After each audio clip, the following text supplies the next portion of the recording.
My name is Elena Whitmore. I am 32 years old.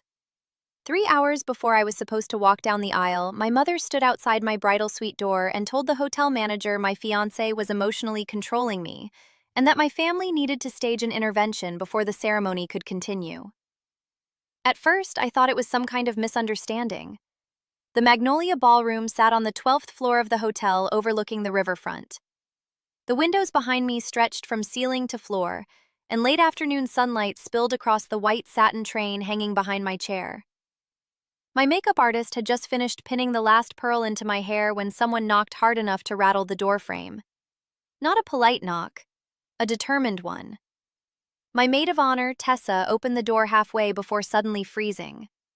I remember the exact expression on her face because it looked like someone had unplugged her from the wall. Her smile disappeared first, then the color. "Elena," she said carefully, "your mom is here. And everyone else." Everyone else. My stomach tightened before I even turned around. My mother walked into the room first, wearing a navy blue dress with silver cuffs around the sleeves. My Aunt Diane followed behind her, carrying a leather purse pressed tightly against her chest. My older brother Nathan stepped in next, with his wife Melissa. Even my grandmother came, gripping her cane in one hand while avoiding eye contact with me entirely. 6 people entered the bridal suite. Not one of them said I looked beautiful. My mother closed the door behind her softly. The makeup artist glanced between us and quietly began packing her brushes. "What's going on?" I asked. Nobody answered immediately. That silence told me everything. I had heard that silence my entire life. I heard it when I was 7 years old and accidentally spilled grape juice on the dining room carpet while Nathan knocked over an entire tray of food 15 minutes later, and everyone laughed it off because boys are rough sometimes. I heard it when I was 11 and brought home a regional art competition medal, only for my father to place it in a kitchen drawer because Nathan's soccer participation trophy needed shelf space in the living room cabinet. I heard it when I was 16, and my mother read my diary out loud at Thanksgiving because she thought it was concerning that I spent so much time alone drawing buildings and writing about leaving town someday. People laughed during that dinner. My uncle nearly choked on mashed potatoes laughing. My mother kept reading anyway. Afterward, she told me embarrassment built character. The bridal suite suddenly felt too small. The air conditioning hummed quietly overhead. Someone downstairs tested the microphone inside the ballroom, creating a burst of static that vibrated faintly through the floor. Finally, my mother folded her hands together and said, "Honey, we need to talk before you make a mistake." There it was. Mistake. Not marriage, not wedding. Mistake. Tessa stepped closer to me immediately. She knew that tone. She had heard it for 10 years. When we were 21, my mother told Tessa I was emotionally dramatic because I cried after Nathan borrowed $12,000 from me and disappeared for 6 months without repaying it. When I bought my first condo at 27, my mother called it cute, while asking Nathan if he needed help covering another missed truck payment. When I got promoted to senior architectural consultant last year, my Aunt Diane asked whether I worried working too much would scare away good men. The room smelled faintly like hairspray and roses from the bouquet sitting on the vanity. I looked directly at my mother. "What mistake?" My brother exhaled loudly before speaking. "This wedding," he said. The words landed so calmly, you almost could have mistaken them for concern. Almost. My fiancé Marcus was downstairs greeting out-of-town guests at that exact moment. He had spent the entire morning making sure my 90-year-old grandmother had extra cushions for her chair during the ceremony because her back hurt during long events. 2 weeks earlier, he drove 3 hours through rain at midnight because Tessa's car broke down outside Millfield. He sent my mother flowers every birthday, despite the fact she once introduced him at dinner as Elena's current phase. Current phase. We had been together 5 years. My mother moved closer. "Elena," she said softly, "we're worried you're isolating yourself from the family." I almost laughed. Not because it was funny, because it was familiar. Every time I stopped allowing them to control me, they called it isolation. At 14, I stopped attending Nathan's weekend baseball tournaments after he threw my sketchbook into a lake during an argument. My parents called me selfish. At 23, I refused to co-sign Nathan's failed restaurant loan. My family called me cold-hearted. At 29, I spent Christmas in Seattle with Marcus, instead of attending another holiday dinner listening to relatives ask when I planned to settle down properly. My mother cried to extended family for 3 weeks, saying I abandoned them. Isolation. That word always appeared whenever I stopped volunteering to be emotionally sacrificed for group comfort. Nathan crossed his arms. We think Marcus is manipulating you. Tessa actually laughed out loud. A short, sharp sound. Melissa shot her a glare. I stared at my brother for several seconds because I genuinely could not process what he had just said. Marcus manipulating me. Marcus, the man who asked before making even the smallest decisions because he respected my independence so much it sometimes became annoying. Marcus, who encouraged me to take the Chicago restoration contract even though it meant 6 months of long-distance stress for us both. Marcus, who sat on the bathroom floor holding me after I finally admitted my family made me feel invisible most of my life. My grandmother finally spoke. You used to come around more before him. There it was again, the quiet accusation beneath every conversation. Not, why are you hurting? Not, did we do something wrong? Only, why don't you tolerate us the same way anymore? I stood slowly from the chair. The satin fabric of my dress rustled against the hardwood floor. When exactly did this intervention become everyone's plan? I asked. Nobody answered immediately. Again, that silence. My Aunt Diane finally cleared her throat. Your mother organized it this morning. This morning. While I was upstairs getting ready for my wedding, my family had apparently gathered somewhere inside the hotel to discuss whether my marriage should proceed. A memory surfaced suddenly. I was 9 years old, sitting at the edge of our backyard patio while my father taught Nathan how to grill hamburgers. Smoke drifted through the air, carrying the smell of charcoal and lighter fluid. I remember asking if I could help too. My father handed me paper plates instead. Your brother needs confidence, he said. Nathan burned almost every burger. Everyone still praised him for trying. Years later, I realized something important about my family. Nathan was always allowed to fail publicly because everyone already believed he mattered. I was expected to succeed quietly because my accomplishments threatened the balance they preferred. The hotel hallway outside the suite filled briefly with laughter from wedding guests passing by. Normal laughter. The kind untouched by manipulation or history. My mother stepped closer again and lowered her voice. We spoke to Pastor Reed. That got my attention. What? He agrees maybe postponing the ceremony would be wise until you've had time to think clearly. For a moment, nobody moved. The room became completely still except for the faucet dripping softly near the makeup counter. One drip, then another. I looked at my mother carefully. How long have you been trying to stop this wedding? Her expression changed slightly then. Not guilt. Calculation. My mother had always worn calculation the way other women wore perfume. Lightly. Quietly. So quietly, most people mistook it for concern. I saw it when I was 13 after Nathan crashed my first laptop because he spilled beer on it during one of his high school parties. My mother stood in the kitchen drying plates while telling me perhaps it was a lesson about material attachment. 2 months later, Nathan dented my father's truck. They replaced it within the week. I learned early that accountability in our family operated like weather patterns. Some people stood in sunlight no matter what they destroyed. Others carried storms simply for existing. You talked to Pastor Reed without telling me? I asked. My mother folded her hands tighter. We're trying to protect you. From what? Nathan answered before she could. From ending up trapped. That word almost impressed me. Trapped. as if my life before Marcus had been freedom. Freedom was not spending every Thanksgiving being compared to my brother. Freedom was not hearing my aunt ask at 30 years old whether I regretted being difficult to love. Freedom was not sitting through family dinners where every success I achieved somehow became an inconvenience to someone else. Marcus had never trapped me. He had simply been the first person who noticed I was already drowning. Tessa stepped forward beside me. "I think you all need to leave," she said calmly. "No," my mother replied immediately. "Not until Elena listens." There it was again. The assumption that listening meant agreeing. I walked slowly toward the window overlooking the river.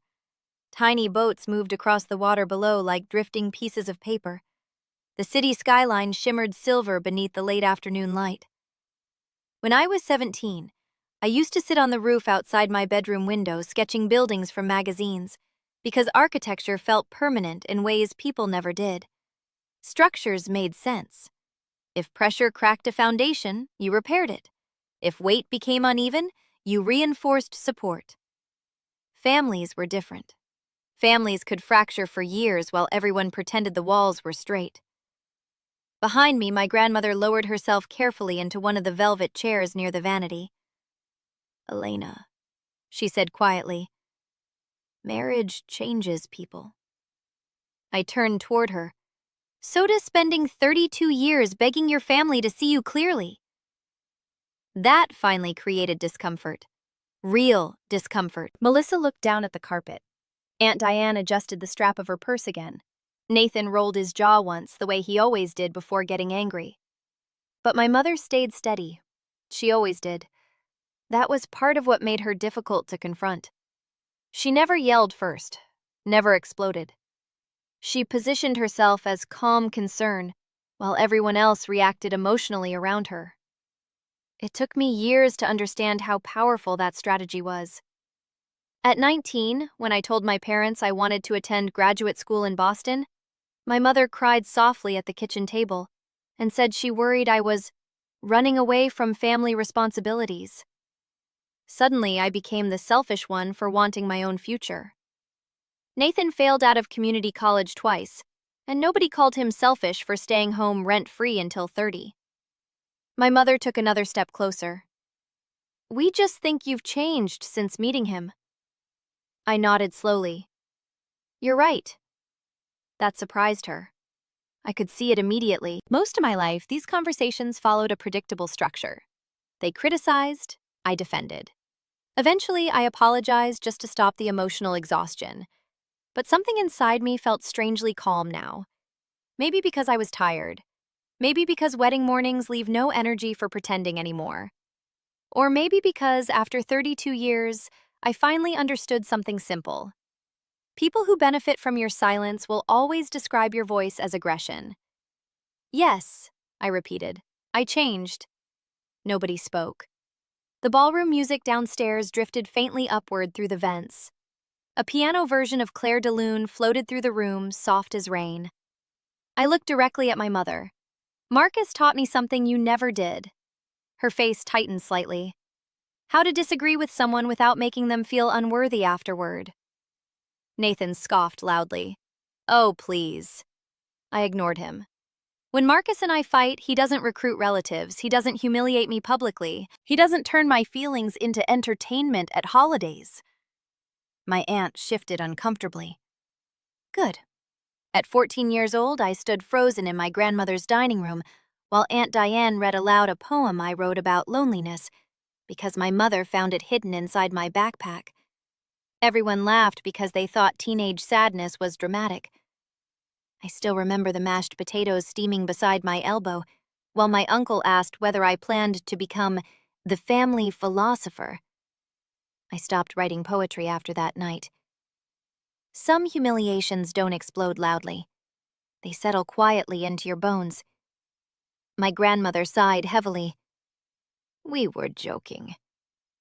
"No," I said gently. "You were bonding." The room went silent again. Because that was the truth none of them liked hearing. Families like mine often disguised cruelty as closeness. If everyone laughed together after hurting someone, the hurt person became the problem for refusing to enjoy the joke. Nathan stepped forward suddenly. "You always do this," he snapped. "You make everything sound abusive just because people disagreed with you." There it was. The word people use when they need your memory to become unreliable. I looked at him carefully. "When you borrowed $12,000 from me and disappeared for 6 months, did you repay it?" "That's not relevant." "When Mom read my diary at Thanksgiving, did anyone tell her to stop?" Nathan's jaw tightened. "You're twisting things." "When Dad missed my graduate exhibition because you got arrested outside Miller's bar, did anybody apologize to me afterward?" Nobody answered. Again, that silence. Outside the suite, footsteps moved down the hallway, followed by distant laughter from guests arriving for the ceremony. Somewhere downstairs, glasses clinked together during cocktail hour preparations. Life continuing normally, while entire emotional histories cracked open upstairs. Tessa moved beside me quietly. She smelled faintly like vanilla perfume and champagne. "You don't have to explain yourself anymore," she whispered. Those words hit harder than I expected, because suddenly I realized how exhausted I was. Not from wedding planning, from years of defending perfectly reasonable pain to people committed to misunderstanding it. My mother crossed her arms carefully. "Elena," she said, "if you walk into that ballroom without thinking this through, you could regret it for the rest of your life." I stared at her for several seconds. Then I asked the question I should have asked 20 years earlier. Would any man ever be good enough for me if he made me harder for you to control? My mother blinked once. Only once. But it was enough. My mother did not answer immediately. That silence again returned, but this time it felt different. Not the familiar silence of dismissal, but something tighter, something forced. It was the kind of silence people use when they realize a conversation is no longer going in the direction they prepared for. My grandmother shifted in her chair and looked down at her hands. Nathan exhaled through his nose like he was holding back laughter or anger. It was hard to tell which. "Of course," my mother finally said carefully. "You're going to reduce this to control." I nodded slowly. "I'm not reducing anything," I said. "I'm naming it." Her expression softened again, the way it always did when she wanted to reclaim emotional authority in a room. "Elena, we love you. That is not control. That is concern." Concern. That word had carried a lot of weight in my life. Concern was why I was not allowed to travel alone at 18 while Nathan went on a cross-country trip with friends without question. Concern was why my finances were questioned when I bought my first apartment while Nathan's unpaid debts were quietly absorbed into family loans nobody discussed. Concern was why my relationships were always reviewed like fragile objects that might break under inspection. I turned back toward the window. The river below reflected the sky like a stretched mirror. Boats moved slowly across it, indifferent to the tension inside this room. "I used to believe you," I said quietly. That made my mother pause. I continued. "I used to believe I was the problem, that I was too sensitive, too distant, too difficult to understand." My Aunt Diane shifted her weight. My brother crossed his arms tighter. "But Marcus never had trouble understanding me," I added. That sentence changed the temperature in the room. Not dramatically, but enough. Because it removed the excuse they had built everything on. If I had been difficult for everyone, then maybe the family narrative could survive. But if I was only difficult for them, then something else was happening. My mother took a step closer again. "That man is isolating you from your own family," she said firmly now, abandoning softness completely. I turned back to face her. "That's interesting," I said, "because I didn't feel isolated until you all showed up in my wedding suite trying to stop my marriage." Nathan stepped forward sharply. "This is exactly what we're talking about," he said. "You twist everything. You act like victims are actually villains." Tessa laughed again. But this time it wasn't sharp.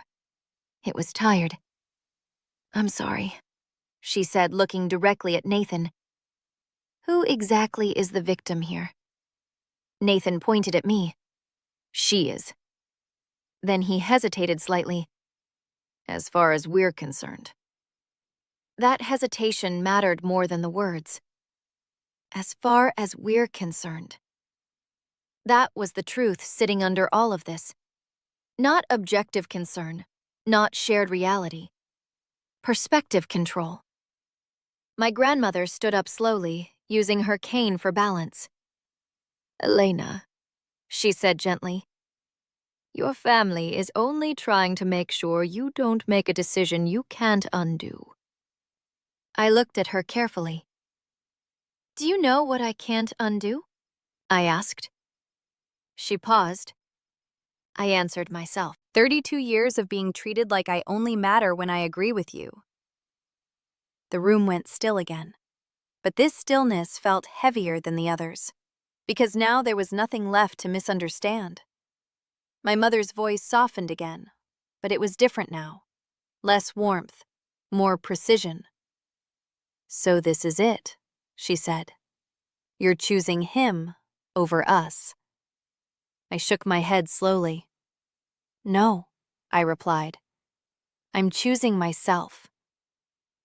That sentence did not land the way I expected.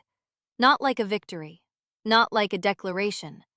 It landed like exhaustion finally being spoken out loud. My mother let out a small breath. "You always say that," she said, "choosing yourself. But every time you do, you end up alone." Something inside me went still, because that was the oldest threat in our family system. Be obedient or be alone. Stay small or lose connection. Agree or be excluded. I walked slowly back toward the center of the room. My wedding dress brushed softly against the floor with each step. "I used to think being alone was the worst outcome," I said. I looked at each of them individually. My mother, Nathan, my aunt, my grandmother. But I think being surrounded by people who misunderstand you on purpose might be worse. That sentence created a shift I could feel but not fully see. Like something structural inside the room had loosened. Nathan looked away first. My aunt followed. My grandmother sat back down slowly, as if her strength had temporarily left her legs. My mother, however, stayed standing. She always stayed standing. "I don't understand what you want from us," she said quietly now. That was the closest she ever came to vulnerability. But even that question carried expectation. It assumed the problem was still something I needed to explain better, not something they needed to see differently.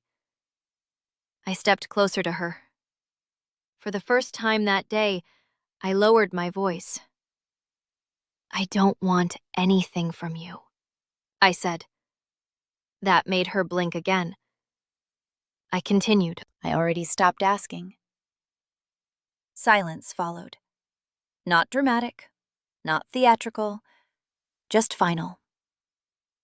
Tessa gently placed her hand on my back. Outside the suite, a knock came again, this one softer, careful. A wedding coordinator's voice called through the door. "Elena, we're starting to line up the bridal party when you're ready." The sound of normal life again, structure continuing, time moving forward regardless of internal chaos. My mother looked toward the door briefly, then back at me. "You're really going to go through with this?" she asked. I nodded once. "Yes." Nathan shook his head slightly. "This is a mistake." I looked at him. "No," I said quietly. "This is my decision." My aunt opened her mouth as if to speak, then closed it again. My grandmother lowered her gaze. My mother stood still for a long moment, studying me like she was trying to find the version of me that still belonged to their narrative. Then she said something I did not expect. Then I hope you don't regret it. It was not anger. It was not sadness.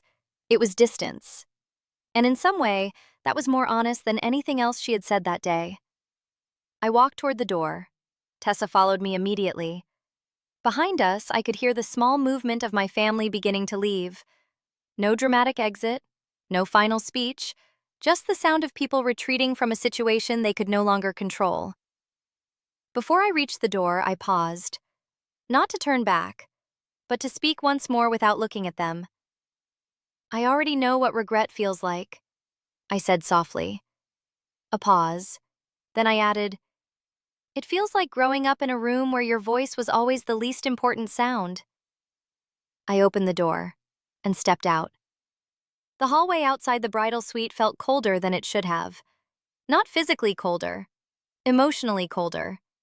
The kind of cold that comes after you leave a room where something important just broke, but nobody is allowed to say it out loud. Tessa walked beside me without speaking at first. The hotel carpet was thick and quiet under our steps, swallowing sound like it had been designed for secrets. Ahead of us, a staff member stood near the elevator holding a tablet, pretending not to notice the tension in my posture or the fact that I was walking toward my own wedding while something behind me was still collapsing. Are you okay? Tessa asked softly. It was a simple question, but I didn't answer immediately. Because okay felt too small for what I was experiencing. My body was steady. My breathing was controlled. My hands were not shaking. But inside, something had shifted in a way I could not fully name yet. I don't know, I finally said.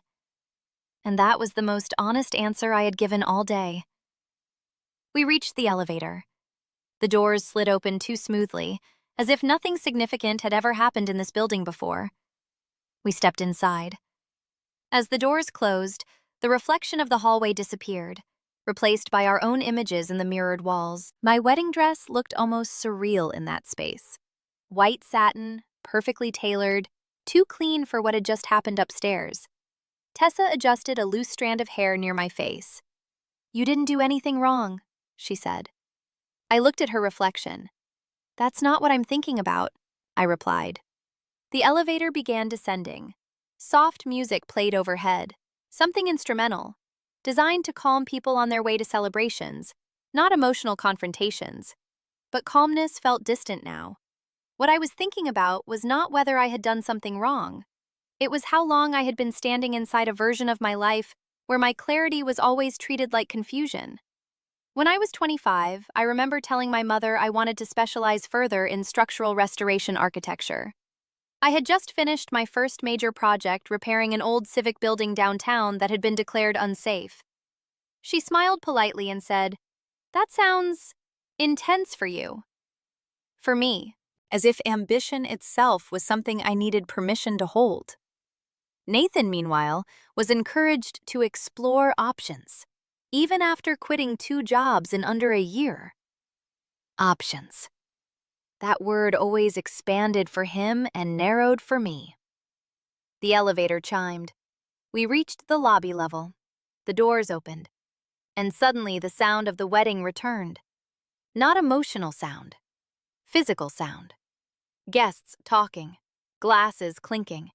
A faint piano arrangement drifting through the air. Someone laughing too loudly near the bar. Life continuing, as if nothing upstairs had fractured. We stepped out. A wedding coordinator immediately approached us, smiling too brightly. There you are, she said. We were just about to send someone up. Everything okay? Tessa answered before I could. We're ready, she said. The coordinator nodded and guided us toward the ballroom entrance. As we walked, I became aware of how many eyes were already turning toward us. Not in suspicion, not in concern, just anticipation. Guests do not sense emotional collapse. They sense timing. And we were arriving at a moment when timing mattered. The doors to the Magnolia Ballroom stood open. Inside, everything was arranged exactly as planned. Rows of white chairs, floral arches, soft golden lighting, a pianist at the far side of the room playing something slow and ceremonial. At the end of the aisle, I could see Marcus, standing there, waiting. He looked calm, but the moment his eyes met mine, something shifted in his expression. Not panic, not confusion, recognition. He knew something had happened. Not what, but something. I stepped just inside the entrance. The coordinator leaned in slightly. "Are we good to begin?" she whispered. I paused, just for a second. That single second felt larger than the entire day. Behind me, I could feel the absence of my family in the hallway. Not physically gone yet, but emotionally no longer attached to what was about to happen. I looked at Marcus again. He wasn't asking me anything. He was waiting for me to decide what version of this moment would exist. I took a slow breath, and then I walked forward. The music changed slightly as I stepped into the aisle. Every movement felt amplified, each step forward separating me from the version of myself that still tried to earn approval from rooms I no longer stood in. Halfway down the aisle, I noticed something unexpected. Marcus's hands were slightly clenched. Not visible to guests, but I knew him well enough to see it. He was not nervous about marriage. He was trying to understand my emotional state without interrupting it. That was who he was. Not controlling, not demanding. Observant in a way that made space instead of taking it. When I reached the front, he leaned slightly closer. "Are you okay?" he whispered.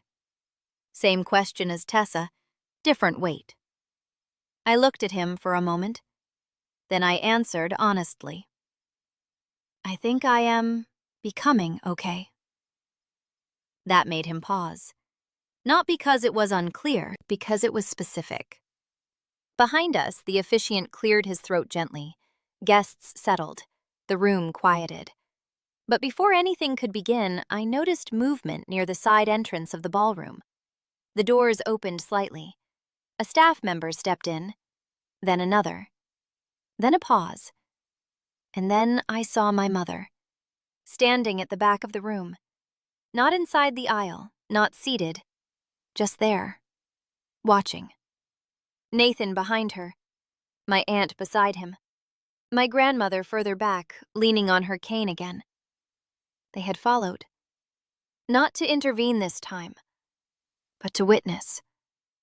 And that realization changed something again, because now the story was no longer confined to the bridal suite. It had entered the ceremony itself. The officiant smiled gently, unaware of the emotional undercurrent now layered beneath the event.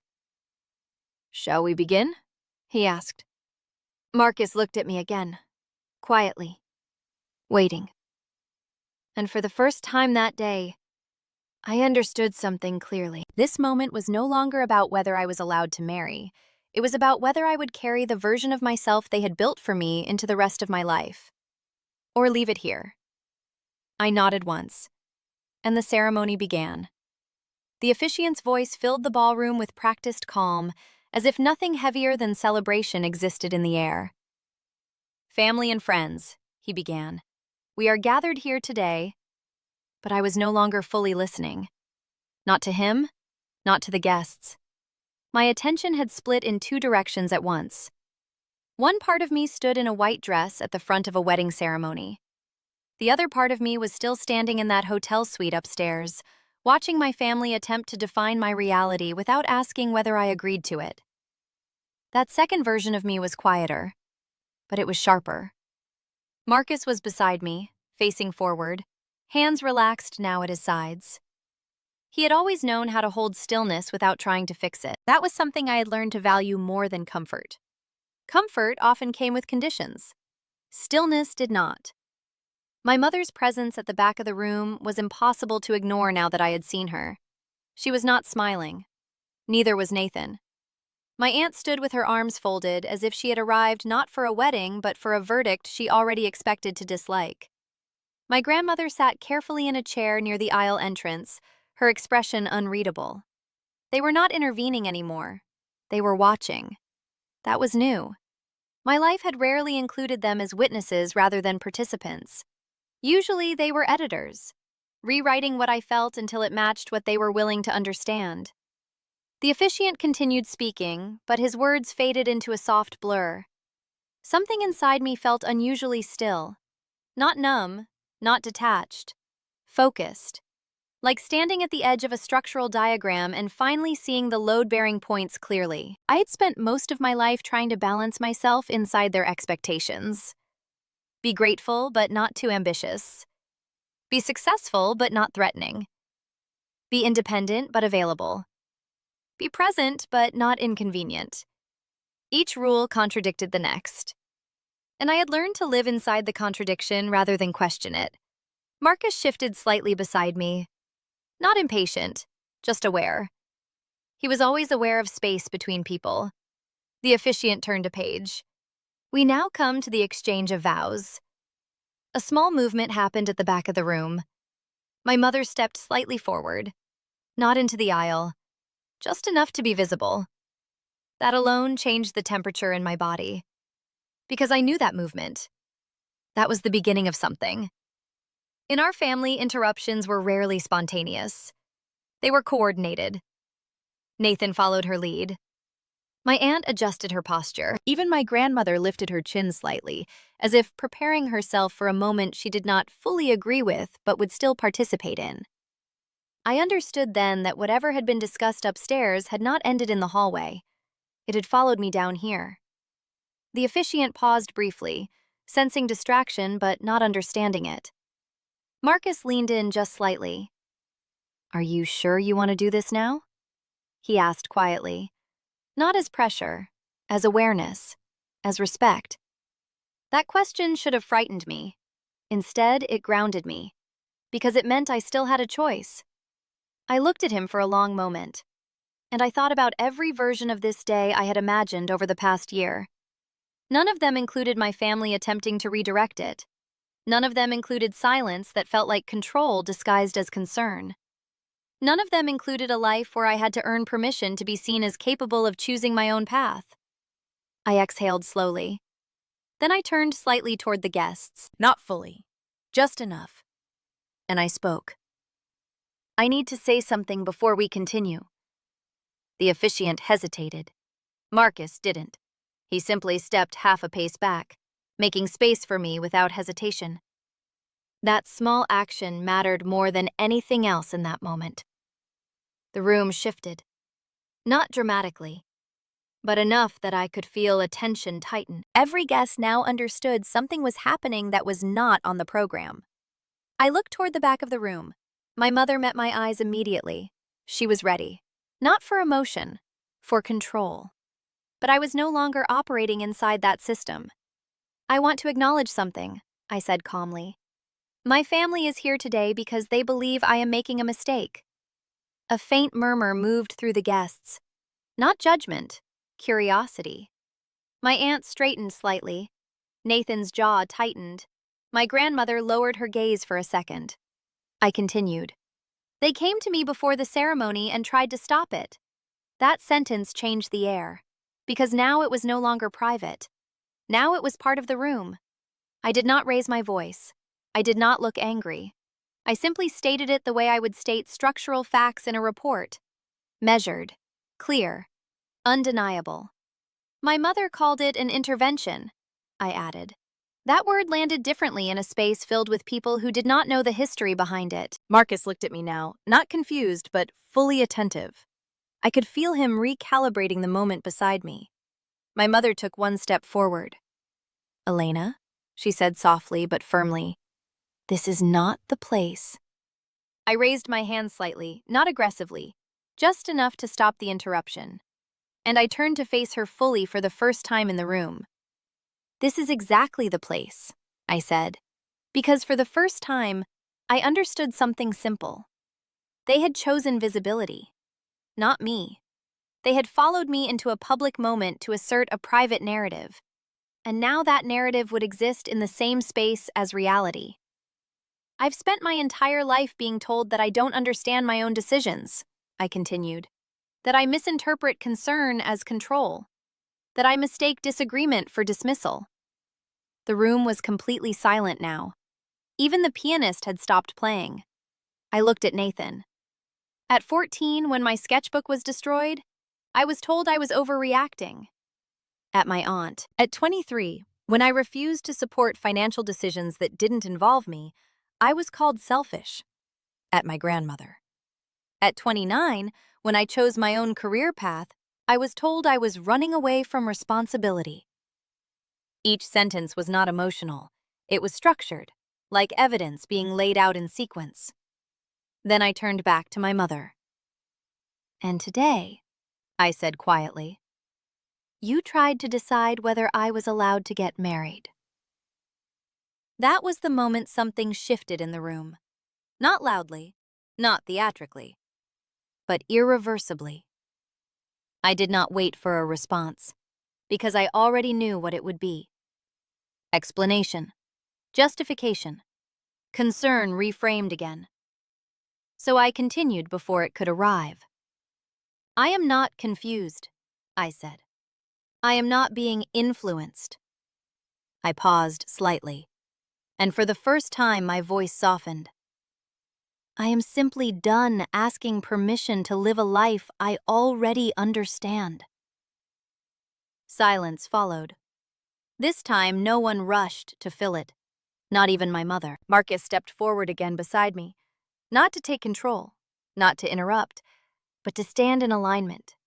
And that mattered more than anything else in the room. The officiant slowly closed his folder, waiting. I looked at Marcus, and I nodded once. The ceremony did not restart immediately, but something had already changed. It was no longer about approval. It was about continuation. And I was finally the one deciding what continued. The silence after my words did not feel empty.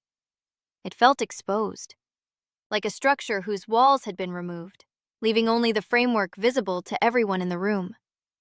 My mother stood at the back of the ballroom without moving. For the first time that day, her composure looked less like control and more like uncertainty that had nowhere to land. Nathan shifted his weight slightly, as if he wanted to step forward, but couldn't decide whether he still had authority to do so. My aunt looked toward the guests, then away again, as if suddenly aware of being seen from the outside instead of the inside. My grandmother lowered her gaze completely now, not in shame, in recognition that something had moved beyond her ability to interpret it comfortably. Marcus stood beside me quietly, not intervening, not interpreting, just present. That presence mattered more than any reassurance. The officiant cleared his throat gently, trying to restore order to a moment that no longer belonged to ceremony alone. "We can take a brief pause if needed." "No," I said calmly. The word was not loud, but it was final. The officiant stopped speaking immediately. I turned slightly toward the room, not fully addressing my family, not avoiding them either, just acknowledging that they were no longer the center of the moment, even if they believed they were. "I understand why you came here," I said. My voice stayed steady, controlled, measured. "I understand that from your perspective, this feels like concern." A small shift moved through the audience. Not judgment, attention sharpening. "But concern does not give anyone the right to override my choices," I continued. My mother took a step forward again. "Elena, we are not overriding anything. We are trying to talk to you before you do something irreversible." There it was again. Irreversible. As if my life only carried weight when it aligned with their comfort. I looked at her directly. "Do you know what irreversible actually looks like?" I asked. She hesitated. I answered myself.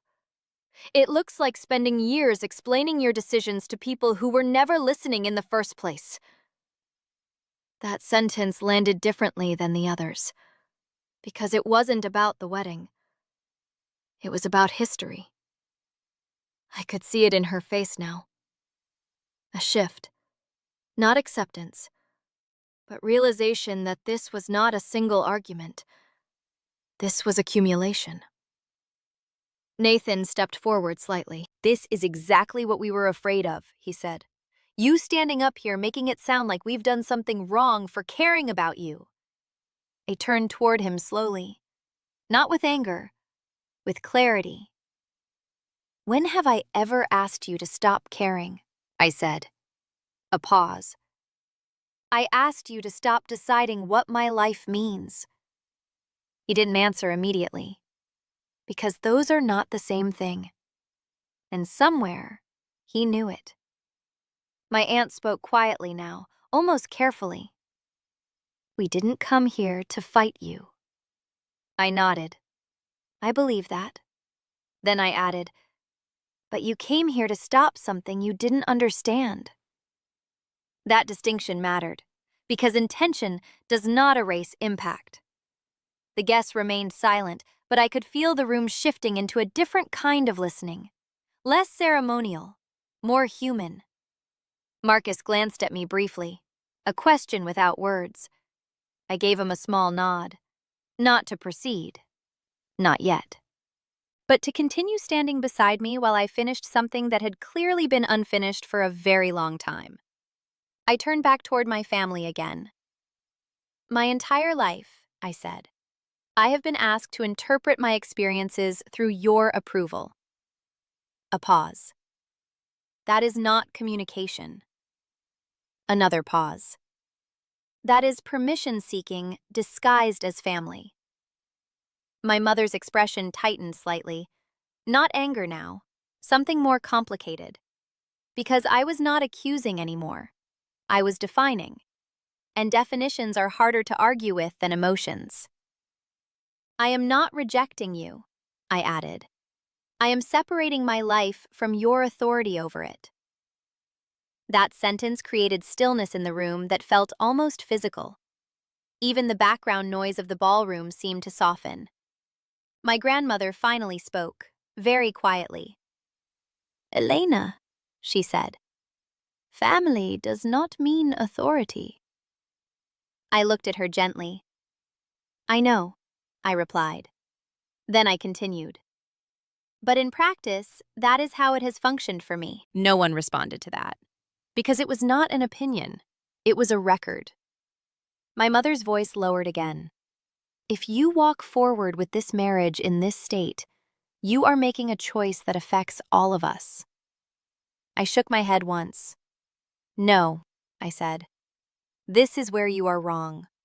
I stepped slightly toward the center of the aisle, so I was no longer standing beside Marcus or facing only my family. Now I was positioned in the middle of everything. "I am making a choice that affects me," I said, "and that is the only part of this that is mine." A breath moved through the room, subtle, but present. I looked at Marcus then, not because I needed him to confirm anything, but because he had become the only person in the room who never tried to define my reality for me. He simply waited for me to define it myself. That mattered more than words at this point. I turned back toward the officiant. "We can continue," I said. He hesitated only a moment before opening his folder again. But before the ceremony could resume, I added one final thing. Not to my family, not to the guests, but to the space itself. "I am not asking anyone here to agree with me," I said. "I am only asking that you witness this without rewriting it." Silence followed. And this time, no one tried to fill it. The officiant nodded gently. Marcus stepped slightly closer to me again, not pulling me forward, just aligning with me. And the ceremony continued. The officiant resumed speaking, but his words now felt different in the room. Not because he had changed them, but because the meaning of the room itself had changed. "I now ask the couple to face each other," he said gently. Marcus turned toward me fully. So did I. For a moment, everything else disappeared into a soft blur of white chairs, floral arrangements, and distant breathing. It was just the two of us, and the space between everything that had happened and everything that was still about to happen. Marcus looked at me for a long second, not searching for permission, not searching for explanation, just present in the moment as it was. "You don't have to rush anything," he said quietly. I almost smiled at that, because that sentence alone explained everything about him. No urgency disguised as love. No pressure hidden inside care. Just space. I shook my head slightly. I'm not rushing, I replied. I'm choosing.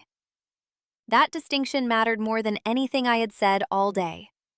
The officiant continued.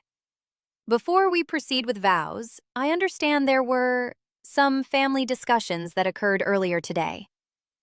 A polite understatement. Carefully chosen words for something that had been anything but polite or careful. A few guests shifted in their seats. Others stayed completely still. The room was holding its breath again, but in a different way now. Not anticipation of conflict, but awareness of truth having already been spoken.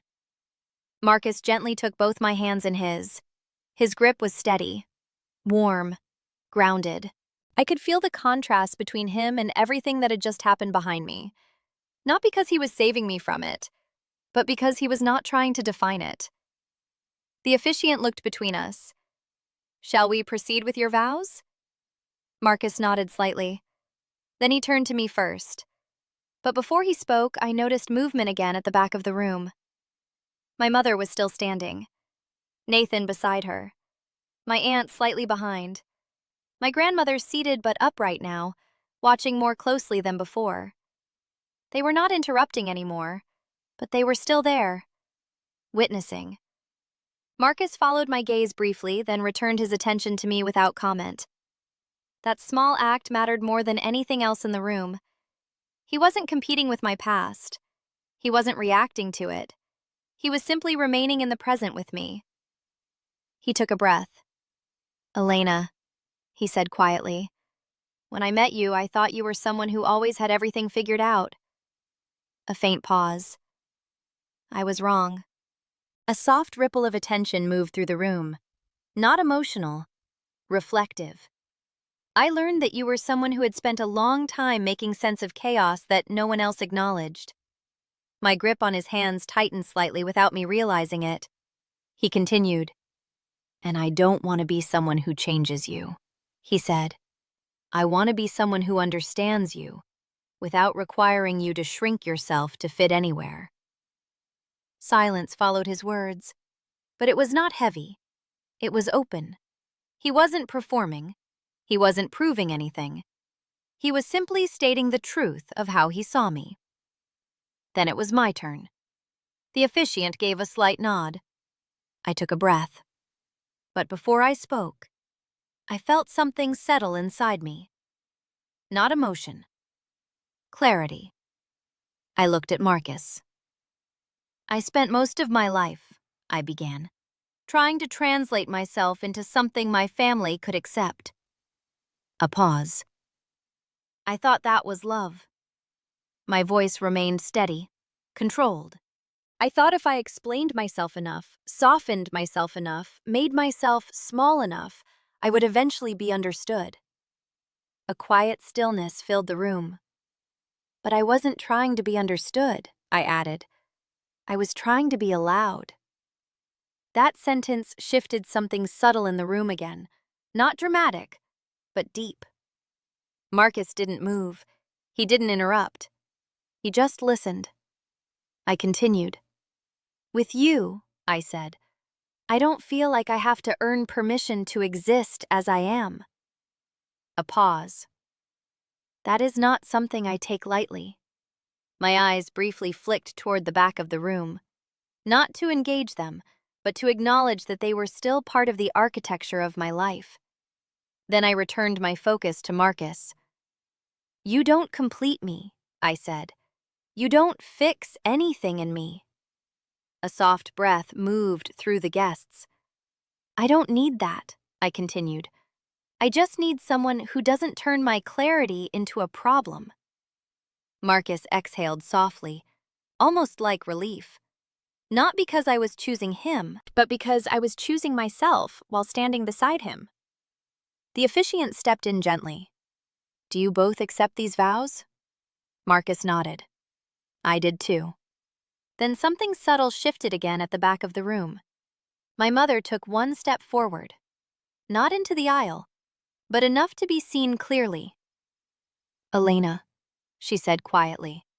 Not loudly, not dramatically, but enough that it reached me. The officiant paused. Marcus turned slightly but did not release my hand. I didn't respond immediately, because I already knew that tone. It wasn't the intervention voice anymore. It wasn't control. It was something closer to uncertainty trying to regain language. But I did not turn fully toward her. Not this time. Instead, I spoke while still facing forward. I hear you, I said calmly. A pause. But I am still here. That was all. Not rejection, not reconciliation. Just presence without permission. My mother did not speak again. The room settled. The officiant looked between us once more, and then, carefully, he continued the ceremony. The officiant's voice softened as he moved through the final part of the ceremony, but the weight in the room had changed shape again. It was no longer fragile. It was settled, like something that had been shaken for a long time and finally came to rest without breaking. By the authority vested in me, he said gently, I now pronounce you. But I was no longer only hearing the words as ritual. I was hearing them as transition. Marcus's hand tightened slightly around mine, not in tension, in grounding. I looked at him fully now, not at the room, not at the past standing at the back. Just him. And for the first time all day, my mind was quiet in a way that didn't feel like exhaustion. It felt like space. The officiant finished the sentence. Husband and wife. A soft sound moved through the room. Not applause yet. Something quieter. Recognition. A completion of something that had been building all morning, long before anyone understood what the shape of it would become.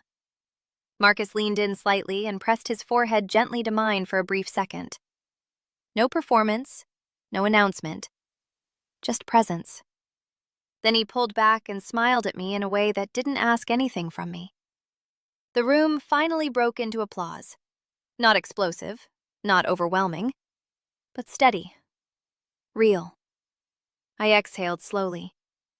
And only then did I feel it. The emotional weight of everything that had happened upstairs. Not as anger anymore, not even as pain, but as distance. As if that version of my life had been placed somewhere behind glass. I turned slightly, and I saw them. My mother still standing at the back of the room. Nathan beside her, arms now lowered. My aunt watching with a face that looked less certain than it had earlier. My grandmother seated, hands resting on her cane, eyes not on me anymore, but somewhere in the space between memory and acceptance. None of them moved forward. None of them spoke. They were no longer part of the ceremony. They were part of its aftermath. Marcus gently released my hand and turned toward the guests briefly, acknowledging them with a quiet nod. I stayed still for a moment longer, not frozen, just present in the fact that something had ended and something else had begun at the same time. The officiant stepped back slightly, signaling the formal part of the ceremony was complete. Guests began to rise. Soft movement filled the ballroom again.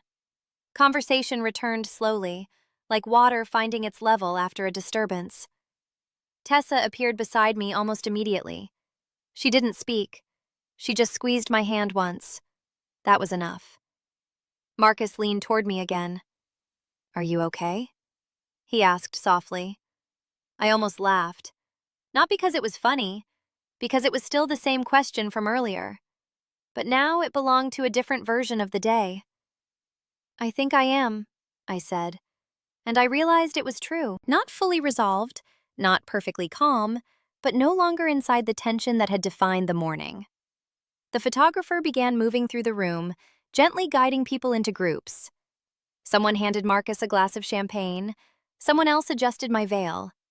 Life was returning to structure, but it was no longer the same structure it had been before. At some point, I noticed movement again at the back. My mother had stepped slightly closer to the aisle. Not enough to interrupt anything, just enough to be nearer to the edge of what was now happening. Nathan followed a few steps behind her. My aunt remained where she was. My grandmother did not move. Marcus noticed too, but said nothing. He simply stayed beside me. Eventually, my mother spoke again. Not loudly, not with the earlier certainty. "Elena," she said. I turned slightly. Not fully, just enough to acknowledge her. She hesitated. For the first time that day, I saw something unfamiliar in her expression. Not authority, not calculation. Uncertainty without direction. "I didn't mean for it to happen like that," she said finally. A sentence that carried too many layers to belong to a single moment. Marcus didn't react. Neither did I immediately, because I understood what she was trying to do. Not fix the past, not undo it, but reframe it into something survivable. I nodded slowly. "I know," I said. And that was true. But it didn't erase anything. It just placed it where it belonged. My mother took a breath. "You're really going to stay with him?" Nathan asked suddenly, almost quietly. It wasn't aggressive. It wasn't mocking. It sounded like someone trying to locate stability in a world that had shifted. I looked at him, and for the first time, I didn't feel the need to defend my answer. "Yes," I said simply. Nathan looked away. My aunt exhaled slowly.